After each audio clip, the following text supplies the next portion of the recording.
ସମସ୍ତଙ୍କୁ ସ୍ୱାଗତ ଆମ ଚ୍ୟାନେଲ୍ ୟୁଏନ୍ ଏଜୁକେସନ୍ ୟୁଟ୍ୟୁବ୍ ଚ୍ୟାନେଲ୍କୁ ଆସନ୍ତା ଆମେ ଜାଣିବା ମାଧ୍ୟମିକ ଶିକ୍ଷା ପରିଷଦ ଓଡ଼ିଶା କଟକ ତରଫରୁ ଯେଉଁ ଲେଟରଟି ରହିଛି କ'ଣ ପାଇଁ ନା ଦେଖନ୍ତୁ NRTS ଏକ୍ଜାମିନେସନ୍ 2025 ଅର୍ଥାତ୍ 2025 ପାଇଁ NRTS ଏକ୍ଜାମିନେସନ୍ ପାଇଁ ଆପ୍ଲାଏର ସମୟ ଆସିଯାଇଛି। ଅର୍ଥାତ୍ କେଉଁମାନେ ଆପ୍ଲାଏ କରିପାରିବେ ନା କେବଳ ନବମ ଶ୍ରେଣୀର ପିଲାମାନେ ଏହି NRTS ପାଇଁ ଆପ୍ଲାଏ କରିପାରିବେ।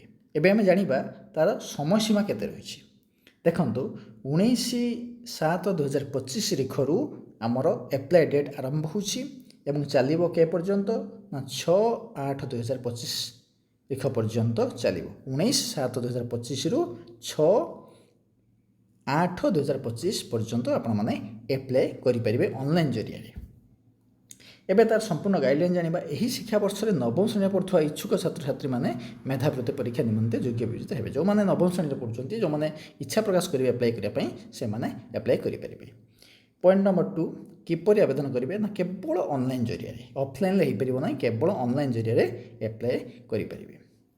ପଏଣ୍ଟ 3, କେବଳ ଉଚ୍ଚ ବିଦ୍ୟାଳୟର ପ୍ରଧାନ ଶିକ୍ଷକ ବା ପ୍ରଧାନ ଶିକ୍ଷୟିତ୍ରୀ ମାନଙ୍କ ଜରିଆରେ ଛାତ୍ରଛାତ୍ରୀମାନଙ୍କ ଆବେଦନ ଗ୍ରହଣ କରାଯିବ। ଅର୍ଥାତ୍ ଯେଉଁ ସ୍କୁଲର ପ୍ରଧାନ ଶିକ୍ଷକ ବା ପ୍ରଧାନ ଶିକ୍ଷୟିତ୍ରୀ ଅଛନ୍ତି ସେଇମାନେ ପିଲାମାନଙ୍କର ଅନଲାଇନ୍ ଜରିଆରେ ଆପ୍ଲାଏ କରିବେ। 4 ନମ୍ବର ପଏଣ୍ଟ, ଅନଲାଇନ୍ ଆବେଦନ ପାଇଁ ତା'ର ୱେବସାଇଟ୍ କ'ଣ ରହିଛି ଦେଖନ୍ତୁ ନା www.bscodisha.ac.in। ଏହି ୱେବସାଇଟ୍ ମାଧ୍ୟମରେ ବିଦ୍ୟାଳୟର ପ୍ରଧାନ ଶିକ୍ଷକ ବା ଶିକ୍ଷୟିତ୍ରୀ ପିଲାମାନଙ୍କର ଆବେଦନ କରିପାରିବେ। 5 ନମ୍ବର ପଏଣ୍ଟ, ଆବେଦନ କରିବା ନିମନ୍ତେ ନିୟମାବଳୀ ଉକ୍ତ ୱେବସାଇଟ୍ରେ ଉପଲବ୍ଧ ଅଛି। ଅର୍ଥାତ୍ ସେ ୱେବସାଇଟ୍କୁ ଗଲେ ସମ୍ପୂର୍ଣ୍ଣ ଗାଇଡ଼ଲାଇନ୍ ସେଠି ଆପଣମାନେ ପାଇପାରିବେ।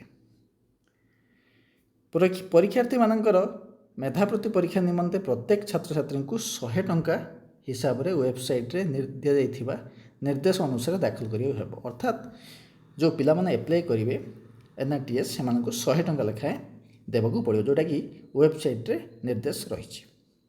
7 ନମ୍ବର ପଏଣ୍ଟ, ପରୀକ୍ଷାର୍ଥୀମାନଙ୍କର ପ୍ରବେଶପତ୍ର ବା ଆଡ଼ମିଟ୍ କାର୍ଡ଼ ସେମାନେ ସେହି ୱେବସାଇଟ୍ରୁ ଅର୍ଥାତ୍ bscodisha.ac.in ୱେବସାଇଟ୍ରୁ ପାଇପାରିବେ ଏବଂ କେବେ ନା 1/9/2025 ତାରିଖଠାରୁ ସେମାନେ ଡାଉନଲୋଡ଼୍ କରିପାରିବେ।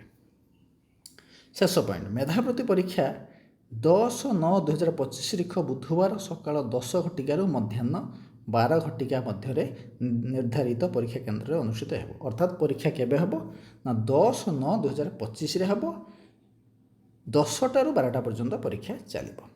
ତ ଇଏ ଥିଲା ଆମେ ଜାଣିଲେ NRTS ଯେଉଁ ନବମ ଶ୍ରେଣୀ ପିଲାମାନଙ୍କ ପାଇଁ ରହିଛି କେମିତି ଆପ୍ଲାଏ ହେବ, ତା'ର ସମୟସୀମା କେତେ ରହିଛି ଏବଂ ଅନଲାଇନ୍ ମାଧ୍ୟମରେ କିଏ ଆପ୍ଲାଏ କରିବେ ଏବଂ ତା'ର ଆଡ଼ମିଟ୍ କାର୍ଡ଼ କେବେ ପାଇବେ ଏବଂ ପରୀକ୍ଷା କେବେ ହେବ, କେତେ ସମୟ ଧରି ହେବ, ସମ୍ପୂର୍ଣ୍ଣ ଆମେ ଜାଣିଲେ।